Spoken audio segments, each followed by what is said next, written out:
Most people don't quit because they're weak. They quit because they've never been tested.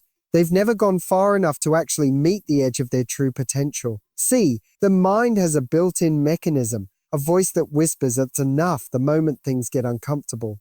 And we listen, not because we're incapable, but because we've been conditioned to treat discomfort like danger, to treat challenge like defeat. But the truth is, when you feel like you're done, you're nowhere near finished. That point of exhaustion, of overwhelm, of thinking I can't do this anymore.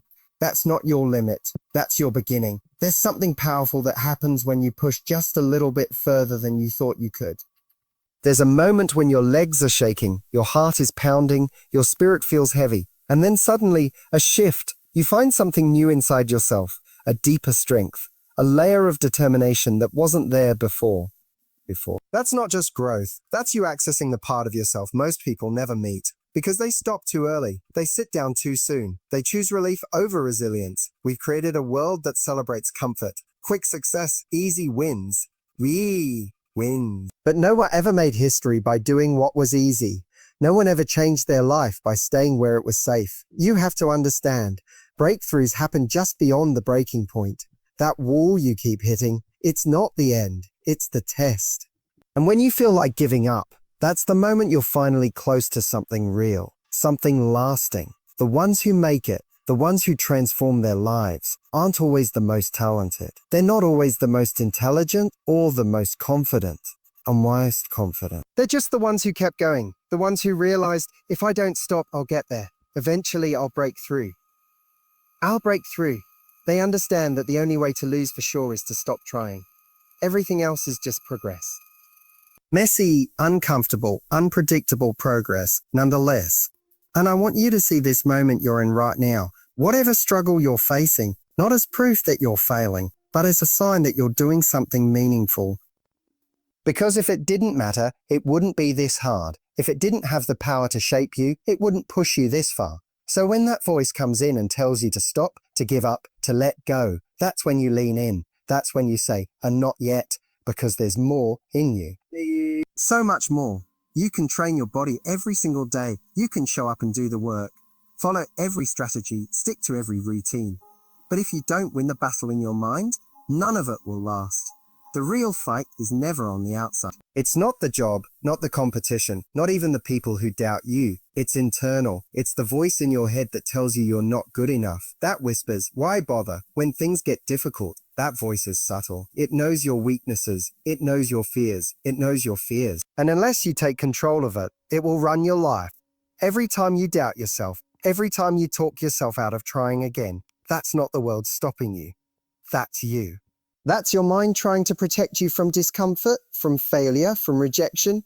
But the irony is it's doing the opposite. It's protecting you from growth, from change, from becoming the version of yourself that only shows up when you choose to rise instead of retreat. The truth is, you don't need more motivation. You don't need more time. You don't need everything to fall into place perfectly.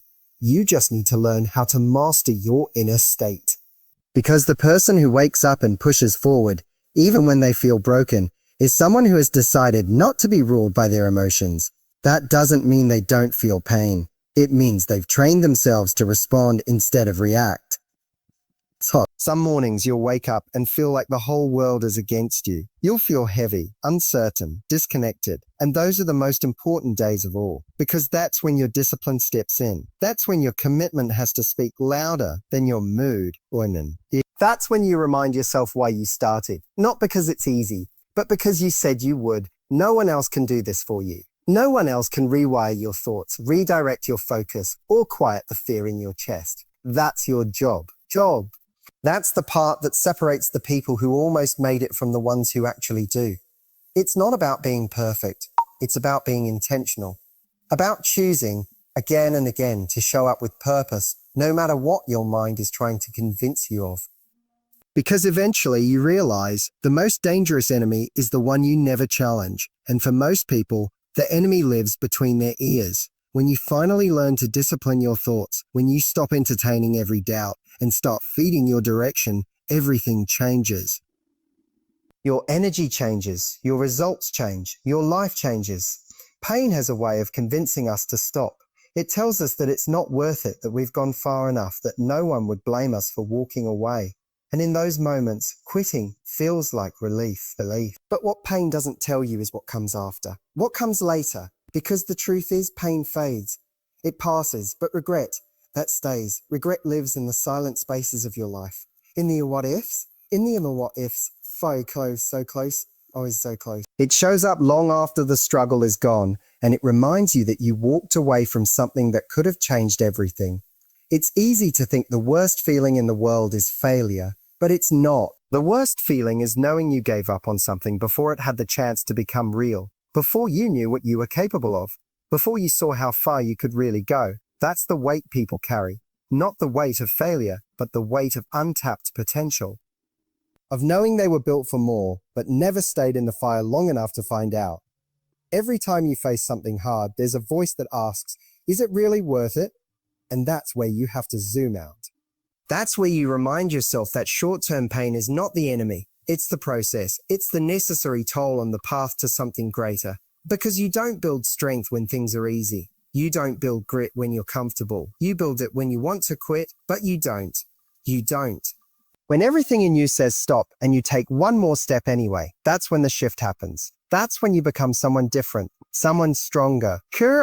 It's in those moments, the late nights, the heartbreaks, the failures, the doubts, when no one's watching and no one's cheering, that you're doing the most important work of your life. You're becoming the kind of person who doesn't just dream, but endures, who doesn't just start, but stays. Because the ability to endure is what separates the ones who almost made it from the ones who actually do.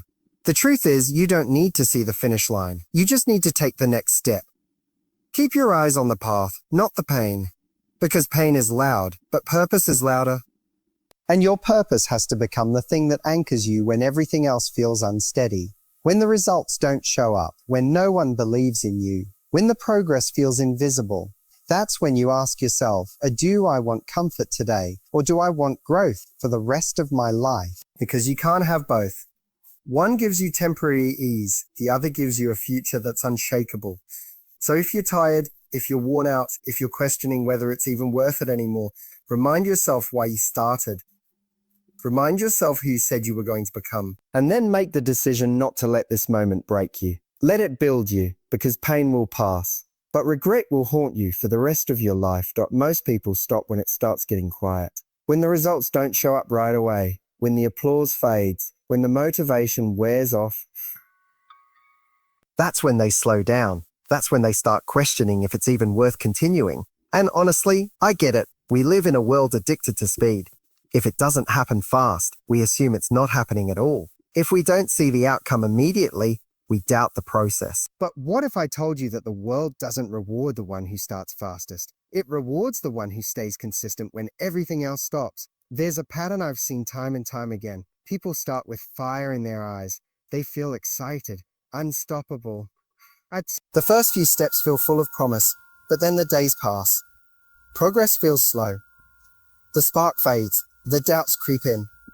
And suddenly that same person who was so sure, so committed starts to pull back. Not because they weren't good enough, but because they thought success was supposed to come sooner. This is where most people get it wrong. They assume that because it's hard, or because it's taking longer than expected, that they're off track. But the truth is, that's exactly what the middle looks like. That messy, uncertain, often silent stretch between starting and seeing results. That's where greatness is built. That's where character is forged. Not at the beginning, when you're full of energy, and not at the end, when the results are obvious. But in the middle, where no one is watching and nothing is guaranteed. You want to know the difference between those who rise and those who fade? It's not talent. It's not timing. It's not even luck. It's not even luck. It's endurance. The ones who rise are the ones who kept moving when everyone else paused. They didn't need a crowd. They didn't need external motivation. They showed up on the days they felt invisible.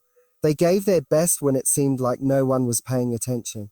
They kept going not because it was easy, but because they made a decision that quitting just wasn't an option anymore. Momentum doesn't happen overnight. It builds slowly, step by step, choice by choice. It doesn't look like fireworks. It looks like silence.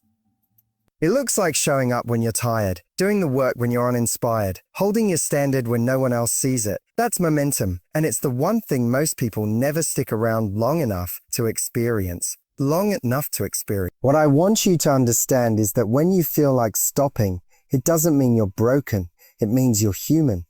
But if you can just hold the line, if you can keep doing the right things even when it feels like nothing is working, everything changes. Because what you're building is bigger than a goal. You're building a foundation, one that can't be shaken every time life gets hard. Some days you're going to feel alone in this. You're going to look around and see people taking easier paths, people who quit and seem happier, people who never started and seem more at peace. But don't confuse temporary relief with long-term fulfillment. The easy road gives you comfort now but costs you later. The hard road demands more now, but eventually it gives you something priceless: pride, self-respect, purpose. And that lasts. There will come a point where everything inside you tells you to pause, to just take a break, to dial it down a little. Not because you're lazy, but because it's hard to keep going when you can't see the payoff. That's where most people exit. That's where they say, maybe it wasn't meant to be. But that moment, that exact moment, is the doorway. It's the moment right before things begin to shift. Most people don't make it through that doorway, not because they aren't capable, but because they didn't realize how close they were.